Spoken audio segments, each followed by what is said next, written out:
Hey guys, welcome to Bastion Time. I am your host Bastion. This is Nintendo News. Well, really more of a This Week in Nintendo News style where I'm going to collect a whole bunch of stuff that happened last week. I just wanted to get the Zelda stuff out of the way in its own special video, but now let's get to all of the rest of this stuff, and a lot of it is Pokemon related. One of which is something I'm sure you already know by now, and that is for the 25th anniversary of Pokemon, there's going to be a special new Nintendo 3DS Pokemon edition. So that's pretty cool. Still no word on whether or not North America will be getting those three fancy 2DS Pokemon editions, but at least there's going to be this 3DS, so that's pretty cool. Did I say 25th? I meant 20th. 20th anniversary. And then next, let's talk about some amusing things from Dorkly that are Pokemon related. One is a comic that shows emergency workers, like police, firefighters, in that world, how they would have to react to various Pokemon related events, which is pretty amusing. And then Dorkly also put out a pretty amusing video about Pokemon who are not so pleased with their evolutions. And yeah, that's definitely the funnier of the two in my opinion. You should check it out. There's a link for you down in the description. Our next story is a little disappointing, and it sounds like Starfox is getting another delay. This will be the third one, I think. They've had several release dates that have kept changing. Now French retailers are changing their release date to July 15th on their online shop sites, and so yeah, looks like it's definitely going to get a delay. They wouldn't change it otherwise unless of course they got some kind of word from Nintendo saying, hey, it's not coming out on that date, so another delay. But I guess that just means it's going to be all that much more polished, right?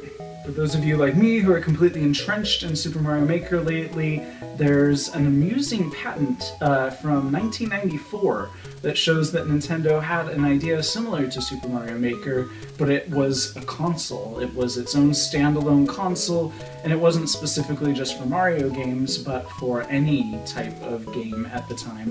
So 1994, this would mean the Super Nintendo era, and basically what it would do is it would allow you to pause the game at any point, and then, although the developer got to choose which places you could do this at, so they could put out a Zelda game that would only let you do this in certain dungeons or something, but basically you could pause the game and then click edit and then change the dungeon up, or, you know, modify the course or create a brand new course. And apparently this would allow you to create completely new games using those assets from that particular game.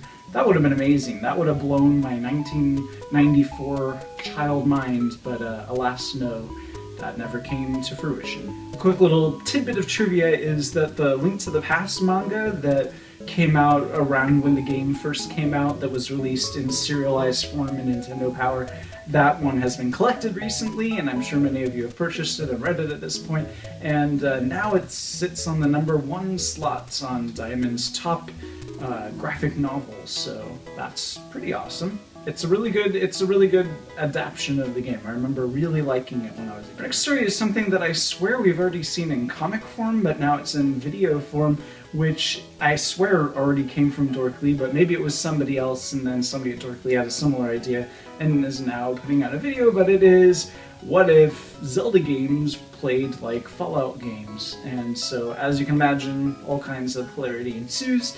If you want to check that out, there's a link for you down in the description. Our next story is about the TV show Rick and Morty, which is a very amusing cartoon, and they have put out a mobile game which is, for all intents and purposes, Pokemon, just reskinned, but not so much that you can't obviously tell what it is. I'm surprised because, let's say somebody else put out an app that didn't have anything to do with Rick and Morty that was Pokemon reskinned, and they would probably get a cease and desist from Nintendo, right? But since it's this other developer putting out something using assets from a famous property, Rick and Morty, I don't know what's going to happen. It would be interesting if they also got a cease and desist, but apparently the game plays exactly like your traditional Pokemon game, and there are even names of things in it that are identical to things in Pokemon, so I don't know what they're thinking, but some fans are going to love it, who love both Pokemon and Rick and Morty, so that's interesting. Our next story is about the fellow who took 5 years to complete Ocarina of Time, and that's not surprising for many of you. I have friends who have never completed Ocarina of Time, who started game files decades ago. But the reason why this is so impressive, that it took him 5 years to complete Ocarina of Time, is that he was blind. So he was playing it entirely based on sound, and that's bonkers to me. That's amazing.